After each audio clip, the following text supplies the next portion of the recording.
Hello, and welcome back to Tyrion Cuthbert, Attorney of the Arcane. My name is Maybe Dennis, and last time we finished our investigation. But first, the first part we did in our investigation, we kind of spoke with a very large Dark Souls-esque creature known as Lucio Steelwind. Man, he almost killed us for just kind of entering the room that he was in, so it was very intimidating. But luckily, we have our cute little sidekick Celeste defend us from all sorts of dangers, and she ain't give a shit about about Lucio, so I think we're in good hands.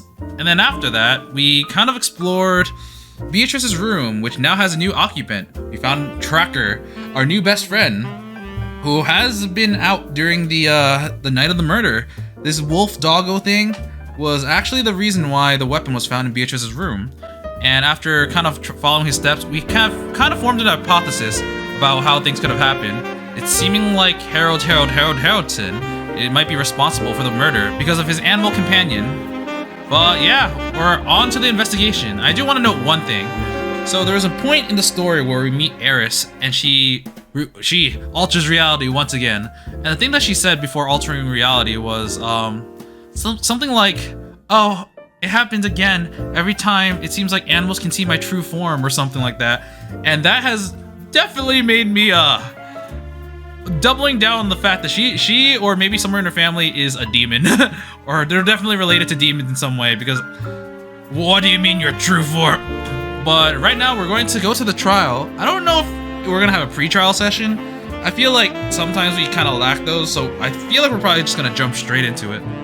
But let's do that right now. All right, into the trial? Into the trial we go. All right, Judge, do your thing. Court is now in session. Court is now resumed for the trial of Beatrice Frege. Let us review yesterday's proceedings. There was much debate over William Frege's inheritance. More specifically, it was unknown whether the defendant had any claim to her father's inheritance. This detail was crucial in determining whether the defendant even had a motive to commit murder. Luckily, the victim's will was supposedly read earlier today, and it is now a part of public record. What were the results of the will reading, Mr. Cuthbert? William Frege was planning to leave all of his assets to Jaden von Sanctus, his hopeful son-in-law. However, this was predicated on the condition that Jaden marry the victim's daughter, Leaf. It's clear that Leaf will never follow through on this engagement. If the engagement is not made in 6 months, William Frege's assets would be divided amongst his 3 daughters. I see. So there was no mention of the defendant's disinheritance. That is correct. This means that the defendant did have something to gain from the victim's death. Your Honor, despite the confusion around the victim's inheritance, there's still very little physical evidence that implicates my client. May I remind you that Miriam Frege was not telling the truth in yesterday's proceedings? That itself is extremely suspect. And William Frege was clearly not above manipulating and lying. You can't prove that she knowingly gave false testimony. I'll admit that I can't prove that. I'll also admit that there is a lack of apparent physical evidence to substantiate our case, which is why the prosecution would like to call Harold Haroldson to the stand. Lord Haroldson? The person that sounds kind of like me. The Sword of Spell Eating clearly plays a large role in the murder, and its theft is one of the few pieces of physical evidence in this case. As a gallery curator, I believe that he can further elaborate on how the sword was stolen that night. More specifically, you can find out about what he did on the night of the murder. Well, I see. Well, the court will definitely benefit from his insight. Bailiff, please escort Lord Haroldson to the stand. Witness, please state your name and occupation for the court. Of course. Oh, it's the same voice. Yeah, it's exactly the same. My name is Harold Haroldson. I am the owner and curator of the Haroldson Hall of History, located in Holmes, Hereth. That's quite the, alliterative occupation. Harold, can you please testify to the court about how you discovered that the Sword of Spell Eating was stolen? If it will help. Witness, testimony!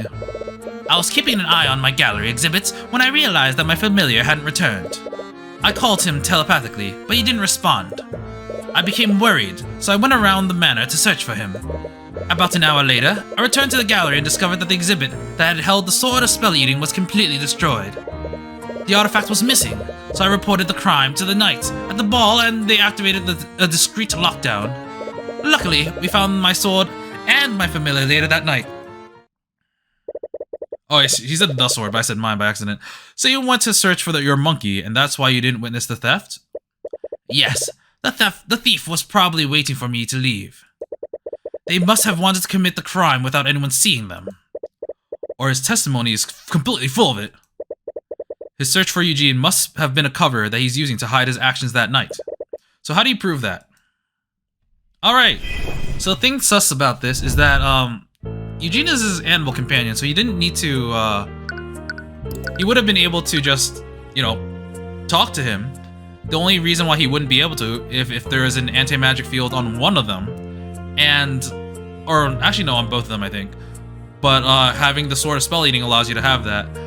But, at this point, the Sword of Spell Eating, he's claiming that the Sword of Spell Eating is gone, but it would have been in someone else's hands, not Eugene's. And the field hadn't activated yet, so theoretically at this point, he should have been able to communicate with him via telepathy. I was keeping my eye on the exhibits. Are you referring to Eugene? Eugene? Eugene Haroldson, Your Honor. It's the name of the witness's familiar. Yes, Eugene is a spry orangutan monkey. He helps me with my day-to-day. I see. Anyways, you said that he hadn't returned. Does this mean that he left you earlier in the night? Yes, he always likes to explore large buildings like Frega Manor. I keep saying Mantor for some reason. But he usually does. Oh, it's because I want to say mansion, but it's Manor. But he doesn't usually leave for that long. I called him telepathically. Does he typically ignore you like that? Sometimes. He's a young boy, so he likes to have his privacy. I try not to pry, but I was wary of what would happen if a noble or a knight came across him. He usually knows not to bother people, but you never know what might happen. I became worried. You left the gallery room? Yes, as I said, I was worried that something had happened to Eugene. Where did you go during your search? Eugene usually knows to stay out of people's bedrooms, so I went downstairs and searched for him there. I checked the bathroom, sitting room, and coat room. Then I finally checked the kitchen and pantry. He might have gone there to steal some snacks. But you didn't find him in any of those places. No, I didn't. About an hour later, I returned to the gallery and discovered the stuff was stolen. If I recall correctly, the glass was completely shattered. This is despite the presence of several abjuration spells that protected it. Yes, it would have taken an extremely powerful spell to break it like that. As you saw, the glass display was shattered into shards. Huh. Unless Harold had a way to dispel magic, a powerful mage must have destroyed it.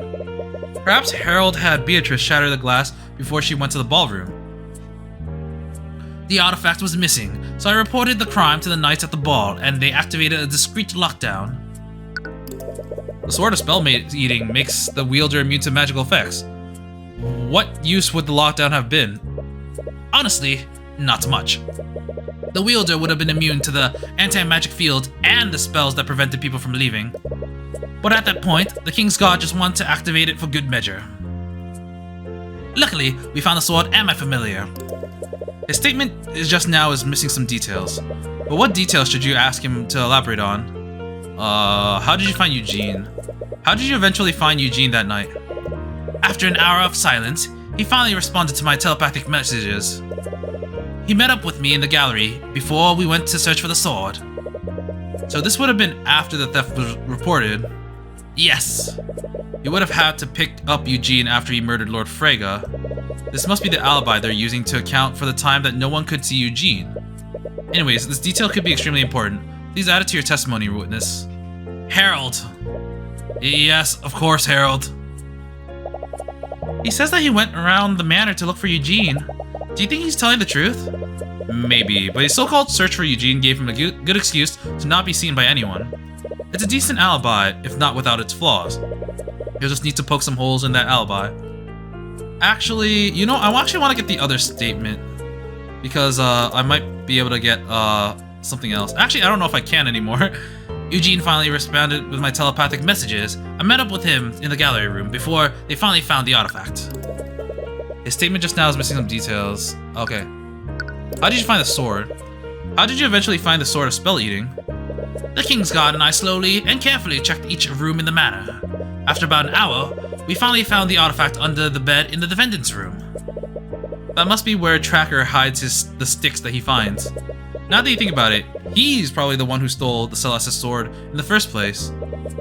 Anyways, this detail could be extremely important. Please add it to your testimony, witness. Herald. Okay. So now it changed to, as you probably know, the King's Guard found the sword of spell eating in the defendant's room. So yeah, we're not going to get much information from this since this is kind of fact. It's definitely the other one, but I want to see it. Alright, let's fast forward to the part where, back to Eugene. So here he says Eugene finally responded to my telepathic messages, but at that point, I don't think the lockdown was over, right? So would this be anti-magic field, or would it be like a lockdown? I'm gonna try the lockdown. Objection! Yeah! Harold, you found Eugene before you went to search for the sword of spell eating, right? This would mean that would happen while the lockdown was still active, am I correct? Yes. As much as I worry about the artifact, Eugene's safety was far more important. That's the thing, Harold. You said that after hours of silence, you finally received a telepathic message back from Eugene. What? So that leaves one question. How did you communicate with Eugene telepathically if you were both within an anti-magic field? What? Harold, in response to the theft, the King's Guard activated the lockdown system to prevent anyone from leaving. That same lockdown system would have placed an anti-magic field over every inch of that manor. The field should have suppressed that telepathic ability given to you by familial bond. You wouldn't have been able to speak with Eugene at all. Mr. Cuthbert, are you accusing the witness of lying in his testimony? Please, Cuthbert is blowing this entire thing out of proportion. Anti-magic field is a resource-intensive spell. We can't assume that they managed to cover every inch of the manor, especially the areas that would only be accessible to a small animal. Miss Tamura, let's assume that Eugene managed to reach some sort of blind spot in the lockdown system. The magical telepathy granted by familial bond connects two people. Even if Eugene wasn't affected by an anti-magic field, Harold would be. That's very true. So how did I hear him that night? There's only one answer that makes sense, Harold. You did hear Eugene telepathically, because Eugene was wielding the sword of spell eating. What? I'm sorry, Mr. Cuthbert. But are you saying that the sword of spell eating was stolen by the witness's pet monkey? I am, Your Honor. It's the only way that the witness's testimony makes sense. She doesn't have a rebuttal. You should push this while you still have the chance. Harold Haraldson, you were the one who stole the sword of spell eating, weren't you? And what reason would I have to steal something that already belongs to me? It was to take suspicion off of you, because you were the one who had William Frege killed. You staged a robbery and used a sword of spell eating to make Eugene invisible. Then you sent him through the manor's ventilation system, also that you could have him murder William Frege in his study. Well done, Cuthbert. I suppose you can't just stop yourself from pursuing a lying witness. It's what I do best, Miss Tamura. Of course. Witness, do you have anything to say in your defense? It's quite obvious, but I completely refute the prosecution's allegations. He's misguided, but he's just doing his job. You're expecting his thoughts to be hostile like before. Then, do you also refute your statement about Eugene telepathically speaking with you? I know better than to lie on the stand to try to save myself. I can't explain how it happened, but I stand by my testimony. Eugene did telepathically contact me during the lockdown, but how did he do it? Oh! Okay, so... I guess it wasn't him. Wait, so he doesn't know how that telepathic communication happened? Perhaps he overlooked it when he was planning to murder with Beatrice? And that's your position, Cuthbert? That the witness sent a monkey to murder William Frege? It may sound ridiculous, but it's the only thing that makes sense. Or do you have any evidence to refute that, Miss Tamura? No, I fully and wholeheartedly agree with you, Cuthbert. Wait, she's saying, yeah, he did it. Not my witness. Not my defendant. Wait. Tyrion?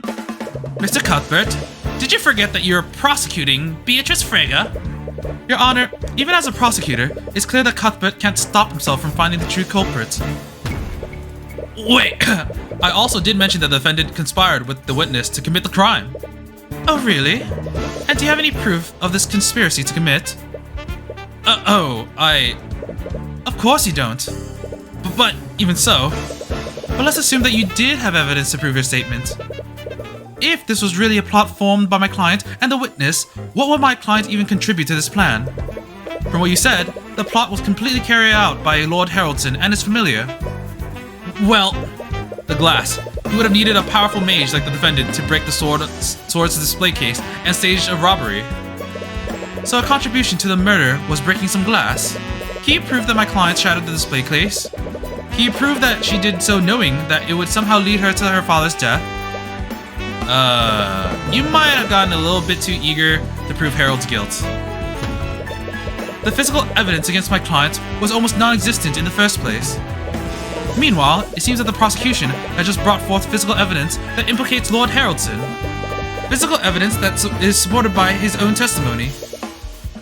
There has to be some explanation for this. Cuthbert, didn't you ask me something yesterday? If my client didn't kill the victim, then who did? I suppose I should thank you for finding the answer. Damn it! All you did was make it more difficult to prove your case. But Harold has to be involved in this. You weren't wrong about that. Only Eugene would have been small enough to traverse the air vents. So, isn't there something else you can use? With the threat of indictment, Harold must be stressed. It's gotten you out of tight spots before. Maybe if you can find the evidence in his mind. Ha! You can use every trick you have, Cuthbert. It won't help you. Ignore her, calm your mind, and focus the eye of Horus on him. You have to find something, anything, that might tie the murder to Beatrice. Naught can remain concealed. Oh, it worked. Empowered eye. Let's project, I wonder what he thinks about this dog. What? Why am I thinking about this? My mind can't be going already, can it? That didn't help. What does he think about familial bond? Eugene, just what were you doing that night? Did you really wield the sword? If only for a brief moment. Wait, he should have known exactly where Eugene was that night. Why would his thoughts say that? Oh, I'm kind of curious. Because, like, from his testimony and from his thoughts, it seems like Harold Haraldson isn't actually trying to kill Freyga. He's not actually involved in the murder. He's just concerned about Eugene. And I'm wondering if maybe illusion magic was cast on Eugene. It was both invisibility and maybe something else. Maybe something that made, I don't know, Beatrice Freyga look like Harold Haraldson because she has access to illusion magic. I'm not sure, but let's present illusion. Do we have illusion? No. Let's do invisibility. What? Why am I thinking? Okay. Young Tyrion's argument makes sense. I couldn't have heard Eugene when the lockdown was active. What's going on here? It's truly a shame that Beatrice was driven to flee from her own family. If only I'd introduced myself to her, perhaps we could have found a solution together. He doesn't know Beatrice? But how? She planned the murder with him. Unless... me. It appears the boy thinks that I was involved in this. Although, given what he said, I can't blame him for thinking that. I truly wonder what really happened, though. What? He's speaking as if he truly had no hand in this. But that can't be true, can it? What? What's going on? He's speaking as if he really had no hand in this. You can guard yourself from the Eye of Horus, but you can't lie to it. If that's true, you're wrong about Harold's involvement? Is he really innocent? See anything, Cuthbert? Oh, so she's confident because she knows what happened in the case. She knows that Beatrice is guilty in some aspect. So she knows that Harold is not involved. So he knows that his eye won't work on him. Your Honor, it's clear that the prosecution has nothing left to argue. There's very little evidence implicating my client, and there's a far more likely suspect in front of us right now. Yes, I must agree with Miss Timora. At the very least, I see no reason to prolong this trial any longer. Wait! Beatrice couldn't have personally done this. Discounting the fact that she's completely blind, she was with two princes for most of the night. So who actually killed William Freyga in his study? Think about this. The reason you suspected Harold in the first place was because of what Tracker said. So if we discount... So everything that Tracker witnessed was related to Eugene. So it's possible that William... sorry, I said William. Harold and Eugene were not actually working together that night. Maybe Eugene just did his own thing, and maybe that thing was controlled by Beatrice. We also don't know where the intelligence band, I think, the armband of intellect is. I'm gonna have to start looking at people's arms now I think about it. It could be hidden behind clothes, but what if Eugene had the armband of intellect and he became smarter? Tracker's vocabulary is primitive and limited. He uses the word rat to describe small creatures that hide and act suspiciously. But even if it wasn't an actual rat, it still couldn't have been a human, right? You're right, it would have been a small animal. A small animal with the strength and dexterity to traverse a small air vent while holding a sword. Tracker definitely saw some kind of animal. Was it someone else's familiar? Who did Tracker see in the air vent? I thought it was Eugene, but it was controlled by another familiar. I'm gonna give it a shot. Right, it had to have been Eugene. Tracker found the sword in that hallway, and Eugene could not communicate with Harold unless the sword protected both of them from the anti-magic field. But why? Did Eugene just happen to be in the hallway? That also doesn't explain why the sword of spell eating was even there. No, Tracker said that Eugene came out of the air vent from one side of the hallway, then he fled into the air vent of the other side. Even for a small monkey, those vents would be extremely cramped. He wouldn't have entered those vents out of mere curiosity. Why was Eugene in the air vents? You now know that Harold didn't participate in the murder, but do you know what Eugene was doing during that night? So... Eugene was not acting... Eugene was acting of their own free will. Eugene was acting of his own free will. That's the explanation that makes the most sense. But how? And why? Harold is the only person that is magically connected to Eugene. And even if Beatrice somehow got Eugene to follow her orders, she wouldn't have been able to direct his actions telepathically. Beatrice couldn't use any other conjuration spells to contact him, either. She was also in the anti-magic field when she was with Aster. So if Eugene was the one who murdered William Frege, was he acting independently? No, that can't be possible. How could Eugene have carried out this plan independently? The plan required knowledge of Frege Manor's ventilation system. It also involved murdering William during the lockdown and destroying his will. Eugene might be smart for a monkey, but a normal monkey wouldn't have known how to identify and destroy William's will. Even if Beatrice has somehow trained him to do all this beforehand. It's the armband of intellect, so Eugene swore. I'm not gonna say stole. So by becoming more intelligent, he's able to do all of these things. And it's possible that Beatrice told Eugene of Harold's situation, so Eugene might have really wanted to help Harold that way. No, it couldn't be. I discovered that the armbands of intellect had been stolen as well. And unlike the sword of spell eating, we still haven't found the armbands. You look at the glass case where the armbands used to be. The thief didn't shatter the glass. Exactly. Moreover, the armbands were actually replaced with a very well-made replica. The magical locks on the case can be disabled. How are they normally disabled? They can be turned on and off using a spoken password. Oh, and Eugene would know the password because he's with Harold all the time. How many people know this password? Only myself. I personally oversee the transport of these items when they're moved. Only Harold knows the password, but someone could have overheard him saying it. Someone that's constantly overlooking his shoulder, or looking over his shoulder. You made some ridiculous statements in the past, but there's no way the judge will even entertain this theory. You'll have to be smart about this. Your Honor, I think there's one more witness that can clear up the discrepancy once and for all. I believe he can prove the prosecution's case to court. Really? I find that hard to believe. Please trust me, Your Honor. There's an element to this that we all aren't seeing. And it's the one that no one will believe. Huh. What do you have planned now? Very well. I will give you one last chance, Mr. Cuthbert. But know that if your next witness fails to unveil any new information, I won't hesitate to end this trial. I understand, Your Honor. So I'm gonna need you to bear with me for a moment. And by bear, I mean monkey. Why? Your Honor, the defense calls Eugene Harrelson to the stand. The epic music ends instantly.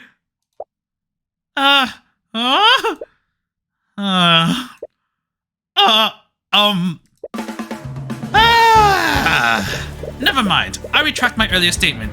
I'll be passing my verdict. Wait, just bear for me for a moment. Mr. Cuthbert, I should find you in contempt for even suggesting this. Do you honestly think I'll allow a monkey to give testimony in my courtroom? Yeah, it honestly sounds pretty out there, even for us. I'd like you to remind the court of the nature of Harold's bond with Eugene. Eugene is familiar. That means Harold Harrelson can speak with him telepathically. But this is absolutely... Show me the law that says an animal can't give testimony, Your Honor. Yeah, that's right. We've done this before in another game. It may be unprecedented, but it's not against the law.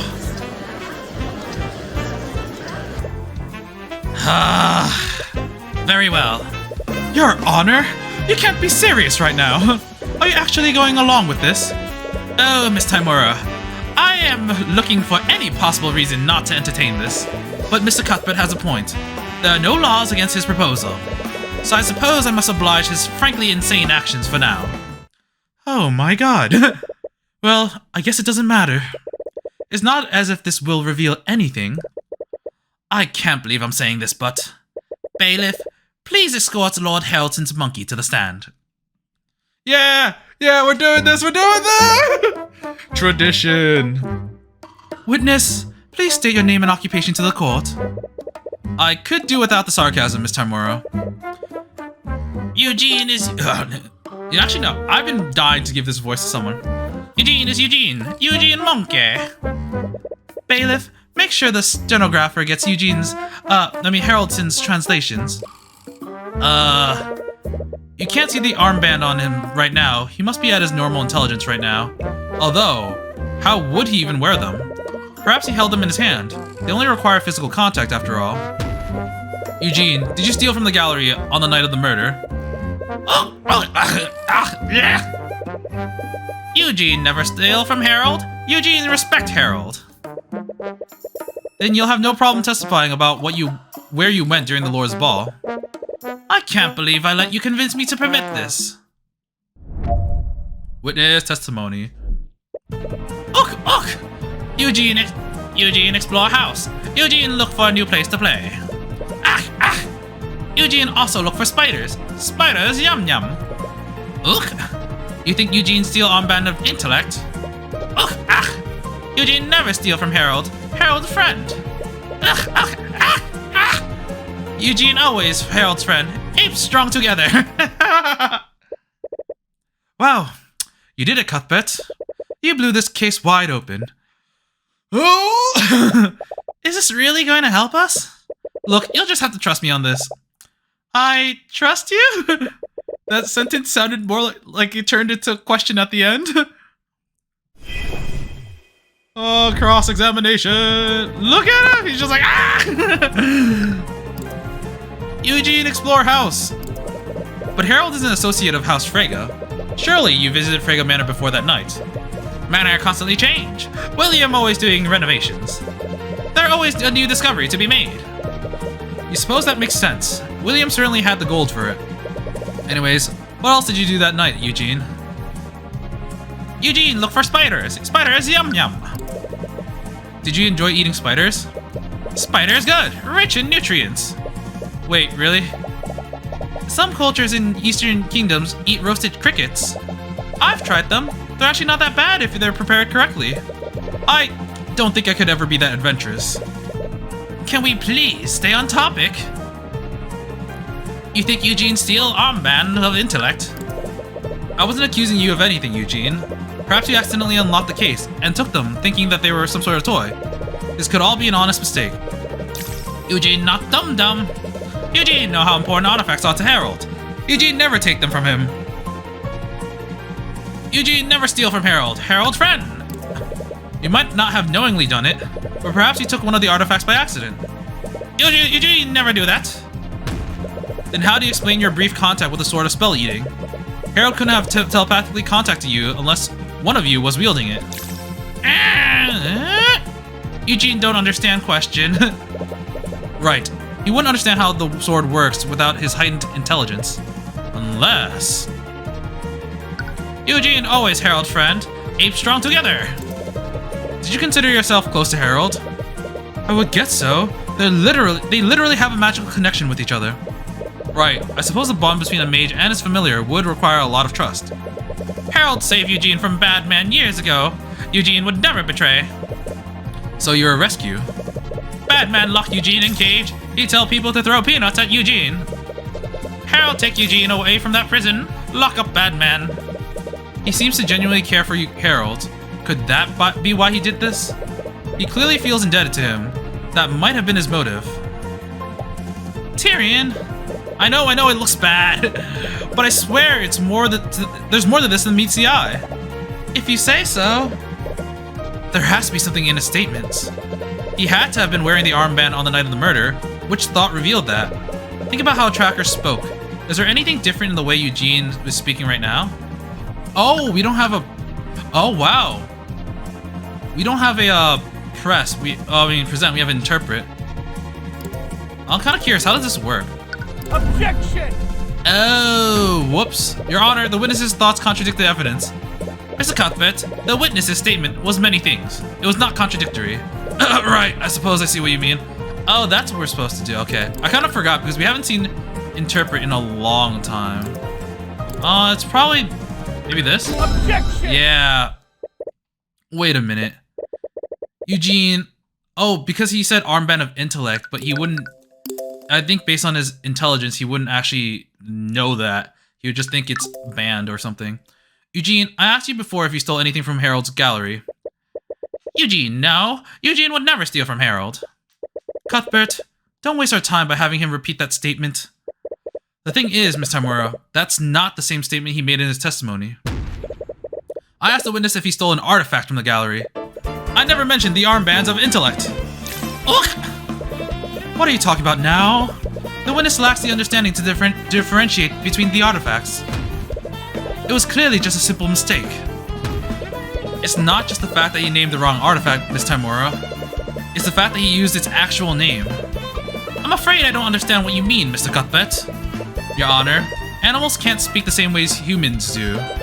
Even when a telepathic link is established, their vocabulary is extremely limited. Right. Tracker called the sword of spell eating a stick before. It was hard to understand what he really meant. Exactly. So that raises the question.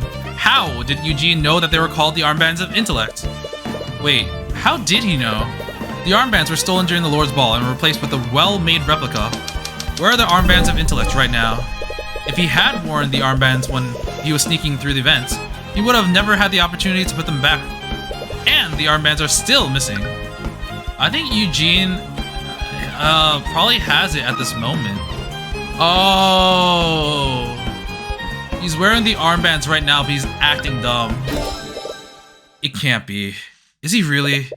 The armbands were designed to be worn by humans, so Eugene couldn't wear them on his arm. So where would he even wear them? Oh, is he wearing them as a headband or like a belt? You initially thought that he carried them in his hand, but there's a far simpler explanation. Eugene, do you still maintain that you didn't steal the armbands of intellect? Eugene told you already. Eugene never steal from Harold. Then strip! I'm just kidding. Then I suppose you wouldn't mind taking off your hat. Oh!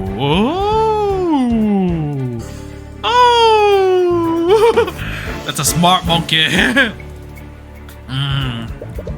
Are you serious right now? You don't think he's wearing them right now, do you? It's the only thing that makes sense. The armbands were taken on the night of the murder, and they are still missing. If Eugene did steal the armbands that night, he would have never had the opportunity to return them. He had no choice but to continue wearing them until the investigation was over. This is absolutely ridiculous. You're spinning a fairy tale. Do you honestly expect us to believe that a monkey increased its intellect beyond human limits? If I'm wrong, the witness can easily refute my theory by removing his hat. Well, what's it gonna be, Eugene? Oh, I saw some text there before. You see him fully break character, and he slowly but silently lifts his hat. No, you can't be serious. Everyone can see it plainly. He's wearing the armband like a crown around his head, tiny head. Oh, like Sun Wukong. From out of his hat, you see him pull out something else. He's holding a pipe like fucking Sherlock. Well done, Mr. Cuthbert. I shouldn't have underestimated you. Are you serious? This is probably a blessing in disguise. I don't think I could bear debasing myself any longer. Objection! Objection, Your Honor! On what grounds, Miss Timura? On what grounds? Everything about the situation is objectionable. It's downright absurd. Is he seriously Beatrice's accomplice? But, Miss Timura, we can't deny what's clearly in front of us. I was not ready for today. Like, are you serious? How is he even talking right now? Scholars believe that humans and apes evolved from a common ancestor. Perhaps all apes can speak the common language under the right circumstances. Evolved? Please, I've observed your society. I think calling humanity evolved is being quite generous. This can't be happening. Well, are you done gawking at me like a bunch of simpletons? Simpletons? Wait a minute. It's quite difficult to separate myths from actual historical accounts. Right, I remember encountering a similar problem at the Imperial Academy. Ah, you must be quite the dedicated... Oh... Ah, you must be quite dedicated to your studies. This was the monkey! This was the monkey! Oh, man. That's why there was such a disconnect between Harold's thoughts and his attitude. Honestly, when he was on stand and he was like, Tyrion is indicting me, but like from his point of view, I can understand. He's just doing his job. He was very understanding, which I thought was very weird, given how his thoughts here contradicted his thoughts, his words here. But no, it seems like he's actually a genuinely all right guy. It's just that we've had the wrong thoughts. So Tyrion's his ability actually backfired on us. Ah, you must be quite dedicated to your studies. Rude, but you suppose that can't be helped. Every insulting thought that you've seen from Harold, they weren't Harold's thoughts at all. They were Eugene's thoughts. He'd been wearing the armband since you first met. Oh, okay, that answers another question. That answers the question of why, how the glass was still there around the armband exhibit, because there was only two ways to get it. It was to break the glass or to unlock the glass so you can take it. We thought it was the latter, which is why we thought it was Harold Haraldson. But no, he actually stole it before the exhibit was up. But I still don't understand. Why would you even take the armbands in the first place? I'll admit that the Lord's Ball was one of many occasions. The first time I touched them was due to sheer chance. You put them on by accident? My unawakened self was enamored by its glittering sheen. I merely wanted to touch them, but when I first held them in my hands, I experienced a sense of clarity that I had never felt before. I was afraid of what I experienced, so I left them alone. But as I returned to my primitive lifestyle, I couldn't stop thinking about what I had felt that day. You were hooked. I wouldn't quite phrase it like that, but I suppose you're not wrong. I already knew the password to Harold's vault, so I come in from time to time and indulge in the armband's power. But the more time I spent with my awakened intellect, the more I craved its power when I had to put them away. And that's when you made the replica. While no one was watching, I devised a plan to discreetly take the armbands. Harold would have eventually discovered that they were stolen, but he would have concluded that a noble from the Lord's Ball took them. Because of the pressure that he was receiving from the crown. I'm not proud of what I've done, but I never expected things to reach this point. I didn't expect someone to steal a sword of spell eating as well. And I certainly didn't expect a murder to happen that night. So you're still maintaining that you're innocent? Of course I do.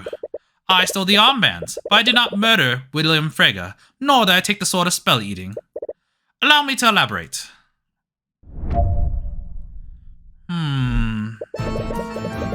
That's possible, actually. I'll admit that I took the armbands and replaced them with a replica, but I was not the crook who stole the sword of spell eating. The thefts were completely different from one another. The display case for the sword was completely shattered. Oh wait. The monkey has transmutation magic! I didn't realize that! Wait, is that the same as Haroldson? Where's Haroldson? Oh no, maybe it's just Haroldsson's magic, and maybe the magic was just the familial bonds, even though that's divination.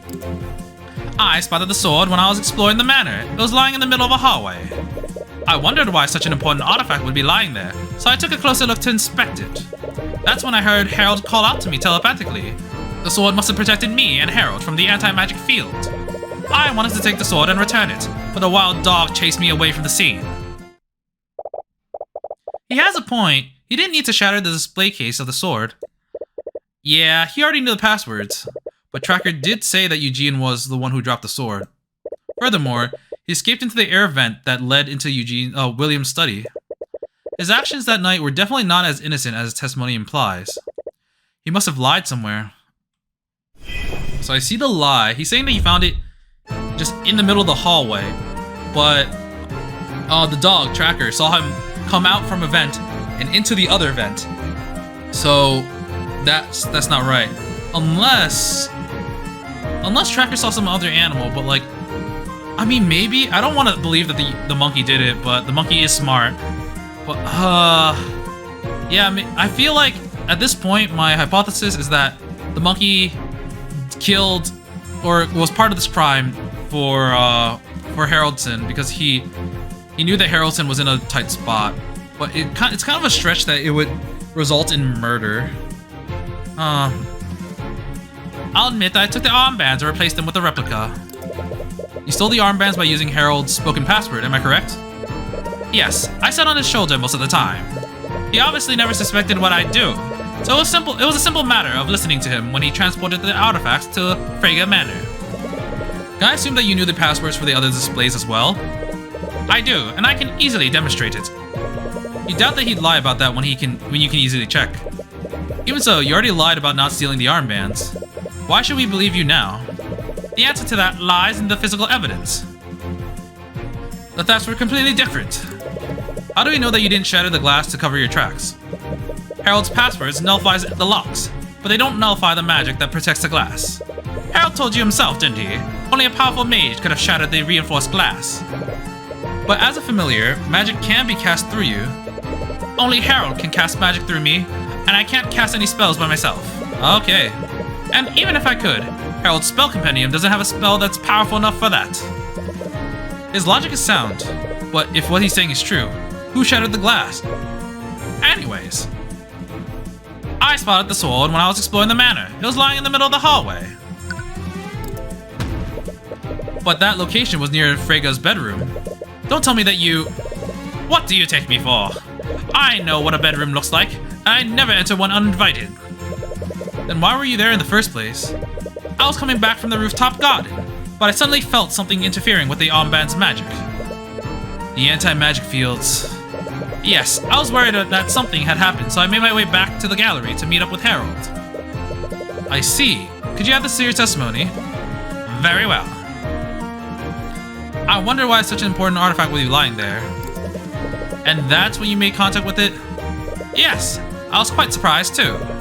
At the time, the magic of the armbands was being nullified, but when I picked up the sword, my intelligence fully returned. And that's how I knew that I was holding the sword of spell eating. Wait. Huh. The magic of the armband was being nullified, but when he picked up the sword, the intelligence returned. So that makes sense because it's the anti-magic in the anti-magic. That means if he had the sword before the anti-magic field was up, he would have lost all his intellect. So it would have been kind of weird. Huh.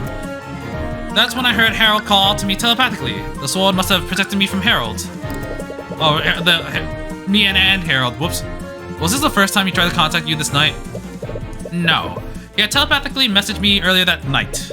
But I was so absorbed in my exploration that I ignored him. He was absorbed in his exploration? Would that really cause him to ignore a call from Harold?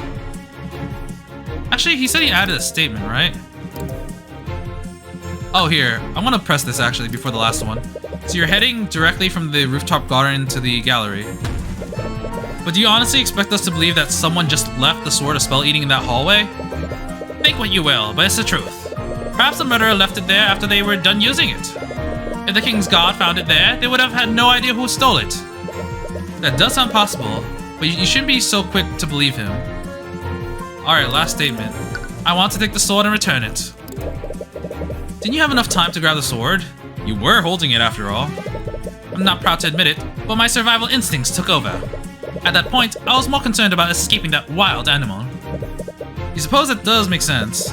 Tracker is several times larger than him, and he had every reason to be afraid. His story makes sense. There's no way he could have shattered the glass. I suppose so, but Tracker saw him that night. He was definitely traversing the vents in that hallway, which means that he lied somewhere in his testimony. So I think it's the third statement. I'm gonna do Tracker's testimony. Objection! Hey, nice. Eugene, I'm sure you're well aware of this, but the best way to lie is to hide a false detail within many truths. And what are you trying to insinuate, Mr. Cuthbert? You say that you were heading from the terrace to the gallery. Did you take any detours? Of course not. With the armbands nullified, my intelligence was slowly fading. I want to return to Herald as soon as possible. Witness, I'd like for you to take a look at this floor map of Frega Manor. This is the location where that wild dog found the Sword of Spell Eating. So tell me, Eugene, how did you spot the Sword of Spell Eating when it was hidden in the hallway north of Beatrice's room? That's...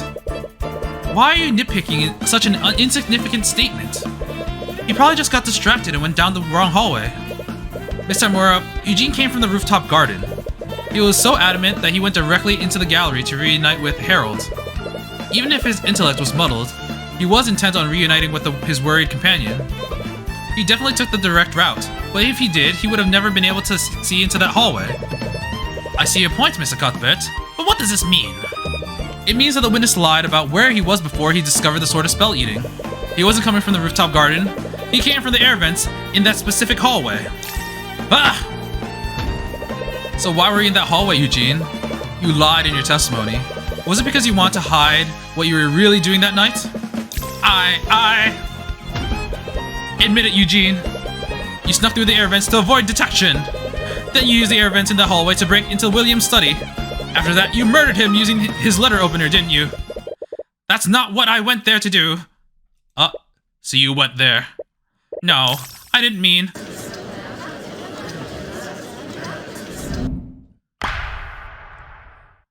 Order! Order in the court. Witness, is this true? Did you break into William Frega's study during the lockdown? Yes. I did enter his study, but not for the reasons you think. William Frega was already dead when I got there. What? What did you just say? It's true. Do you honestly expect us to believe a story like that? How could someone else have killed the victim before you got there? Tracker took the Sword of Spell Eating. You were the only intelligent creature that could have walked through the air vents. I understand how unbelievable and suspicious it sounds. Why do you think I lied in the first place? But it's the truth, Mr. Cuthbert. You have to believe me. You don't see any contradicting thoughts through the eye, but that hardly absolves him of guilt. But could he really be telling the truth? If that's true, that only brings you back to the one question that you've been asking since this all began. Yeah, we're kind of back to square one.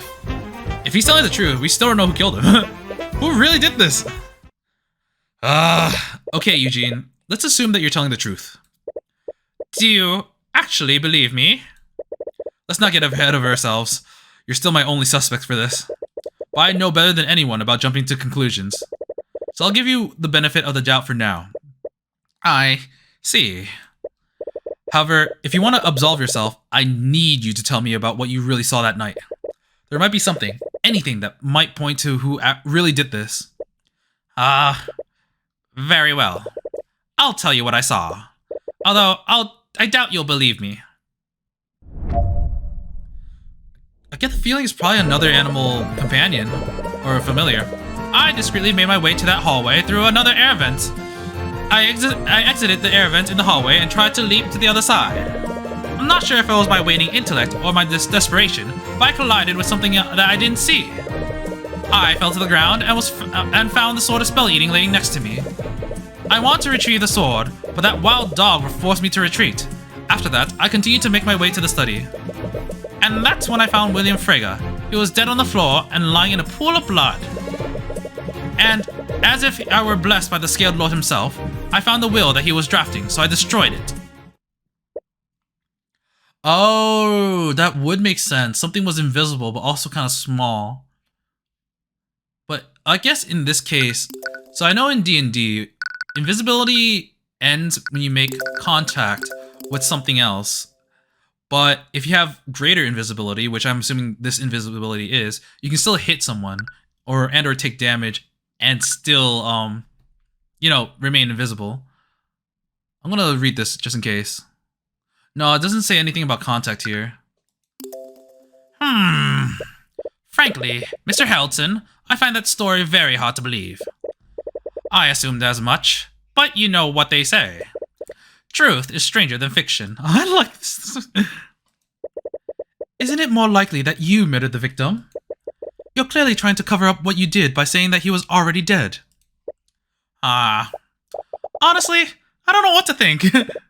Is he really telling the truth? So this might be the signs of invisibility magic that we found in the hallway, but we don't actually have traces of that. I discreetly made my way to that hallway through another air vent. I exited the air vent. But why were you there in the first place? It all began when William Frege got into an argument with Harold. That cur wanted to defund the prestigious Haraldson Hall of History. I knew a man like William probably had many secrets. So I devised a plan to break into his study and find something that I could use to blackmail him. As you know, there's a small air vent in that hallway, and it's connected to William's study on the ground floor. I wasn't aware that William was planning to stay in his study all night, so I thought that I could look through his documents without anyone seeing me. You suppose that does make sense, but is he really telling the truth? What happened when you tried to leap to the other air vent, Eugene? I'm not sure if it was my waning intellect, but I collided. I thought monkeys were extremely dexterous. Are you just clumsy? I have impeccable dexterity. It sounded like you struck a nerve there. I must have been muddled from losing the armband's magic. I fell to the ground. How did you know that it was a sword of spell eating? When I held it in my hand, I felt my intelligence return. But I also heard Harold calling out to me telepathically. He was clearly growing worried, so I knew I needed to move quickly. I want to retrieve the sword, but the dog... What'd the dog do? Did this wild dog have a white coat of fur? He did. Are you acquainted with him?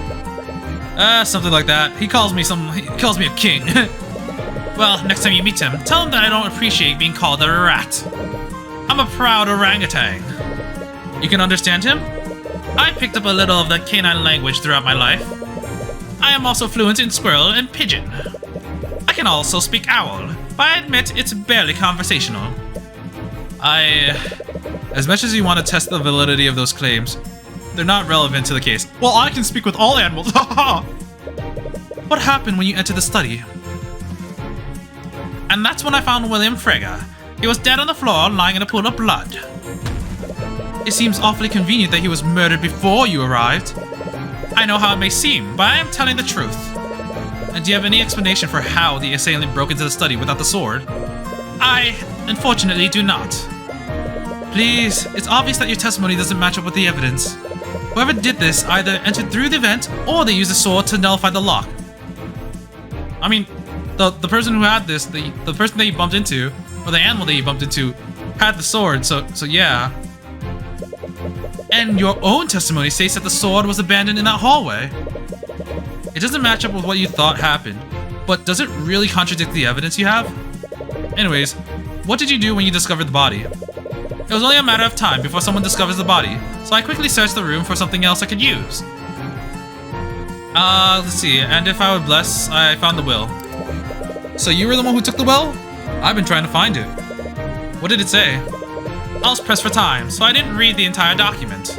But I found an order to his executor to defund the Haraldson Hall of History. Since he went out of his way to specify on the current copy, I conclude that his former will didn't have this addendum. So you could save Harold's museum by making sure it never got submitted for probate. Anyways, do do you have the will on you? My apologies. I crumpled it up the will into a ball and ate it. I then left the room before my intelligence was completely gone. You're really hoping to see if William followed through on his threat to disinherit Beatrice. It's hard to believe, but you don't see any direct contradictions. Yeah, I'm gonna be honest, I was kind of stuck on this because I didn't know what to point out, but I guess there was nothing. They do this sometimes in Ace Attorney, where all you have to do is press all the statements. Should you press him more? What if he's telling the truth? If Eugene did do this, your next course of action is clear. Although, that still wouldn't explain how Beatrice fits into this. You recall something that Tracker said to you. Tracker, you said that you had to smell to see where the rat was. And when he dropped the stick, you were finally able to see him. Does this mean that you couldn't visually see him before he fell down? Yeah, Tracker couldn't see Rat with his eyes, so Tracker used his nose to see it. Eugene was invisible! Eugene, when you were carrying out your plan, did you turn yourself invisible somehow? No, I hardly had the means to. And even if I had somehow convinced Harold to cast a spell on me, he doesn't know how to cast invisibility. Very few mages do. Right, you recall Eris saying the same thing during the Nightgrave trials. Only a master of illusion magic could do that, and that's how you first thought Beatrice was involved. But if Eugene was truly innocent, did she turn someone else invisible? But if that's true, you're back to where you started again. No, think this through. Eugene's testimony fills in a blank that's been missing. I fell to the ground and found the sword of spell eating laying next to me. How did you know it was a sword of spell? When I held it in my hand, I found my intel. Okay, this is all the same. Honestly, I should probably read it, but I've already read it. So, and what happens when you cross-reference that with Tracker's testimony? That when Tracker smelled flying rat. Tracker could smell where Rat was, so Tracker borked at him. Tracker must have scared Rat because he fell into the floor and dropped his stick.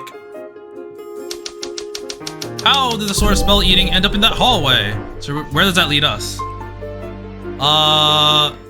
So the thief dropped the sword in the hallway.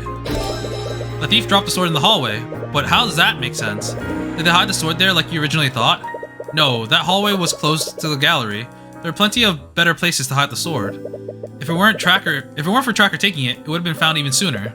The thief must have accidentally dropped the sword there. This can only mean one thing. So the thing is, so the monkey is saying he bumped into something like midair, and then that's when the thing dropped the sword. But if that's the case, when the monkey grabbed the sword and when Tracker grabbed the sword, that thing, that animal, should have not been invisible anymore due to the anti-magic field, right?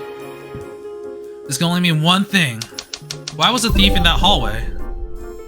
I mean, the thief was tunneling through the air vents, right? No, that hallway leads towards the bath. You can think of very little reason why the thief would be walking there. There's another explanation for why they were at that specific location.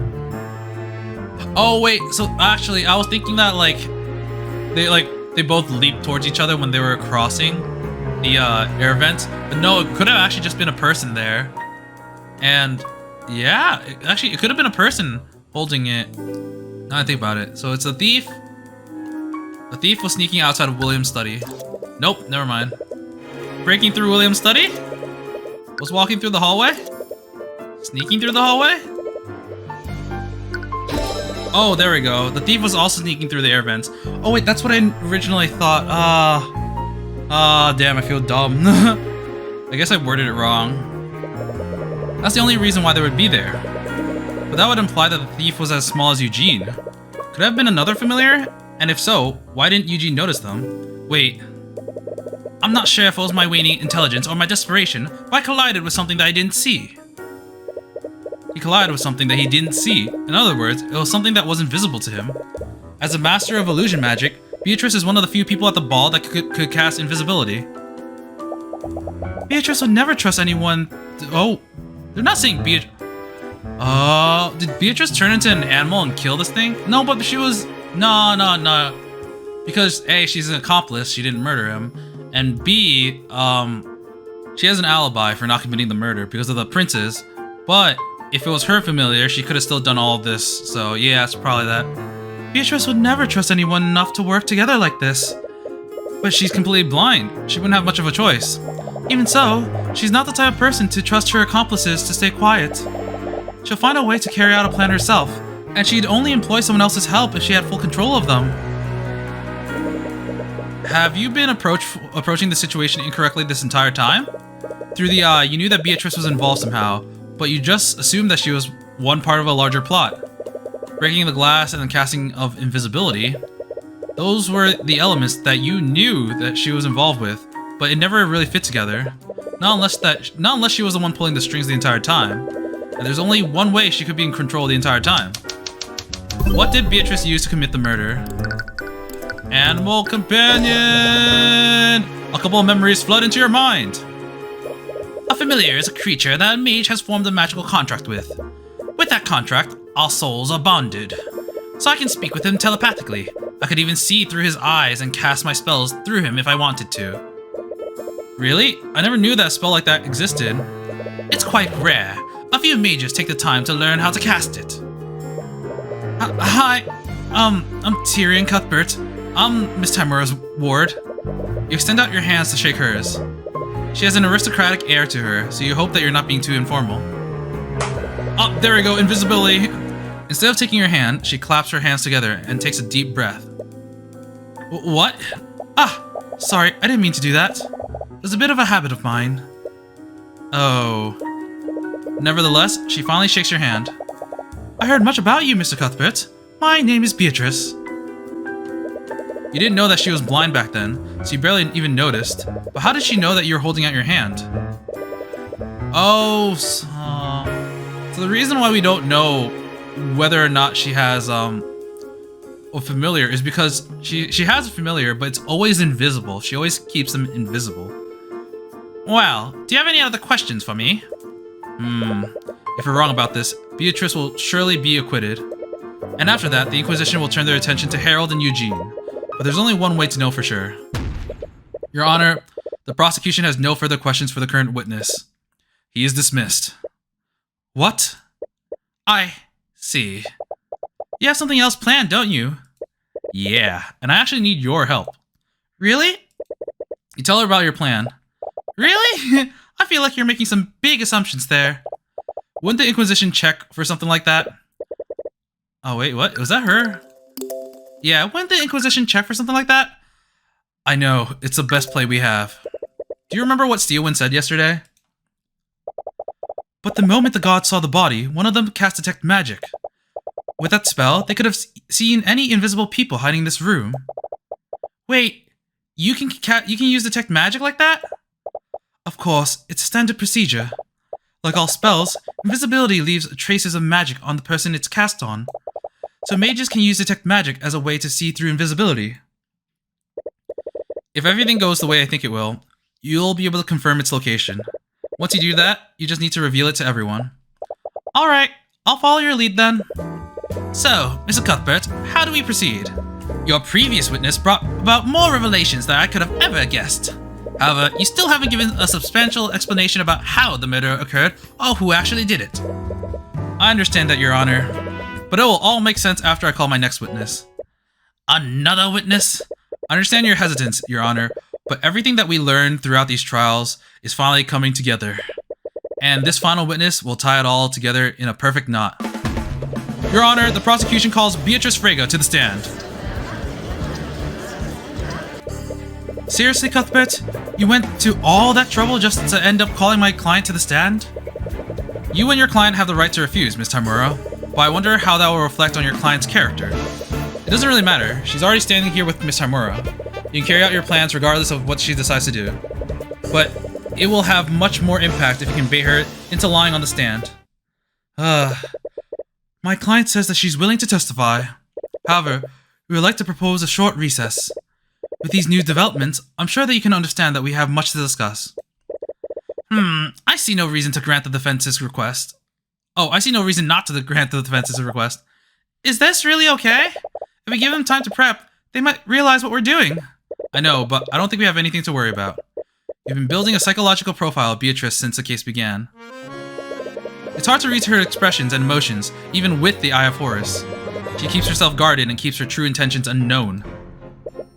She's powerful, more powerful than her father ever cared to admit. Despite this, he tried to control her and put her inside a cage. Oh, this is the first time we see his, like, actual portrait. I'm kind of surprised he didn't actually have this much sooner. But Beatrice Frege would never live in a cage. She wanted freedom and control, and she would do whatever it took to get it. You're sure that the accident that blinded her didn't help things? When everything is said and done, she abandoned everything. Her wealth, her status, her family. She could have waited. She could have gritted her teeth until it was her turn to lead House Frege. If she was willing, she could have even secretly pushed her father past the gates of death herself. But she couldn't bear to live like that, even temporarily. You have no idea why she chose to do that. Perhaps this had something to do with her meeting. But you do know one thing. Beatrice Frege will never put herself in a position of vulnerability. Wow. Her polite demeanor just is gone. If you endanger her freedom, she will make sure that she can see who she's up against. In the interest of giving the defense time to deliberate, we will be taking an extended recess. Court is adjourned. Oh man, this is a long one. I'm like kind of tired. I don't know if we're finishing this today. Actually, I want to try to go through the end, but this might end up being 2 episodes if this goes on for a lot longer. But if it's like only 20-30 minutes longer, I'll include it in one bigger episode. As you were exiting the courtroom, you sent Celeste to do some reconnaissance. It should be similar to when she scanned Valentina during the Nightgrave trial. Tyrion? Celeste, were you able to see it? Yeah, it's definitely there. It sits on her shoulder most of the time. So she keeps it close to her. That's good to know. It looks kind of weird though, but I've never used detect magic like this before. Well, you doubt that someone like her would choose a conventional animal, especially for something like this. Cuthbert? Miss Tamura? There's something I need to show you. Preferably alone. Celeste gives you a concerned look, but you nod to show her that's okay. She moves to sit on the bench where she can keep an eye on Beatrice. Okay, lead the way. Is she gonna... Oh no. She's gonna do something. This might be kind of weird, but I think I'm gonna stop it for today. I feel like there might be enough stuff for like another episode. I'm not 100% sure. It seems like she's pulling us off to look at something else. But, yeah, I feel like it's gonna be way too much for another to keep going for now. But, yeah, So, yeah, okay, so I called some of the things, but definitely not all of it. They're definitely pushing for Harold. I'm glad that he ended up being a good person because, like, from their dialogue, he was pretty chill and respectable, but the thoughts from the monkey made him seem very two-faced, but now we know it's the monkey. Being able to interrogate the monkey was hilarious, and I definitely wanted to use him as a thumbnail, so I'm glad I have the chance now. Because if it was going to be Frege, like Beatrice Frege, she was probably going to be... if I was going to finish this to the end, she was probably going to be a thumbnail. But now I can split into 2. And yeah, that monkey took up a lot of time. It took up a lot of time.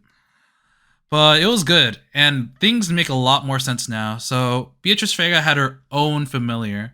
I thought it'd be weird if she had her own familiar and decided to introduce this now. But it ends up adding up, giving how much she distrusts other people, and how calculating she is, and how like originally I thought due to her demeanor she was just gonna be a very nice kind of like a victim of circumstance for this case, where she was gonna be a good person, but she was just put in a spot where she was abused mentally, possibly even physically. But no, it seems like she's gone over to the dark side. Yeah. But I kind of wonder what her familiar is. From her looks and from what fits in this case, I want to say some kind of bird, but we haven't found any traces of birds. So I honestly am not quite sure. But this trial ended up being a lot longer than I thought, but it's been really interesting. But we'll continue with this case, and probably the last part of this case, next time. And until then, I will be seeing you. See ya!